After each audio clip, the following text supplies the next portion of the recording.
Welcome back to an all-new episode of Go-Go Juice. Today, we're going to be talking about going, but maybe without the go-go and a whole lot of the juice. That's right, folks. Decaf. My name is Joe. This is Andrew. Andrew, we're going to be talking about decaf today. Normally, when people would come into our shops, they would see a coffee that said Benchmark Decaf, but it was processed with Swiss water. It has now changed to sugarcane. Maybe dive into that. Tell the folks at home a little bit about sugarcane. Now, similar to like our benchmark, regular traditional benchmark, we'll source different coffee under the umbrella of benchmark decaf. And so just to keep the crop fresh, so part of the year sometimes we'll source something that our importer brings in, the Swiss water, which we talked about that in an earlier video. The other part of the year they bring it in from Colombia and they call it a sugarcane or a sugarcane EA. That EA stands for ethyl acetate.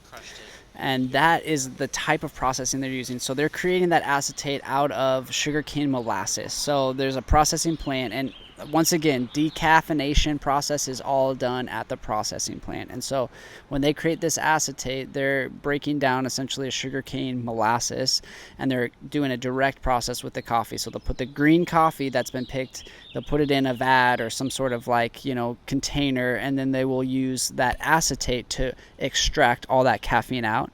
It sounds sketchy, but I can guarantee this is it's a naturally occurring acetate. It's like in fruits like apples and pears and things like that. So if there's customers that are asking about it, is it sweet? It's not. The sweetness isn't going to come through. It's not sugarcane infused or anything like that.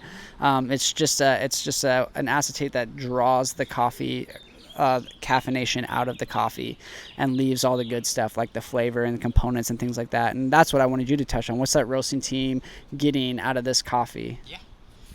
So that's the fun part of roasting the coffee, right? Is we're trying to find the best roasting level, if you will, for each of our coffees. And with this one, like you said, going into being a benchmark coffee, we're trying to find something that'd be great for not only like a decaf espresso, a great toddy for cold brew, or even just like a daily drinker if you wanted to take this home and have it as a cup of coffee.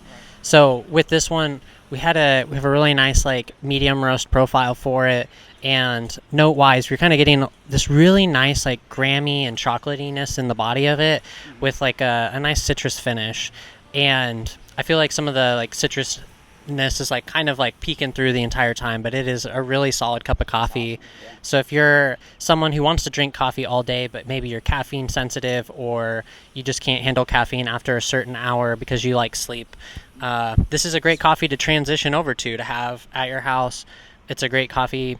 Honestly, most of the time when I've tried it blind with people and said, hey, could you guess what this coffee is? Most people can't even tell that it's decaf. That's how good it is. That's a win. It is a huge win to be able to have a decaf coffee taste like that. So that is a huge perk to this coffee, and I think it really shines through. And I think a lot of people are pleasantly shocked by how much they like it.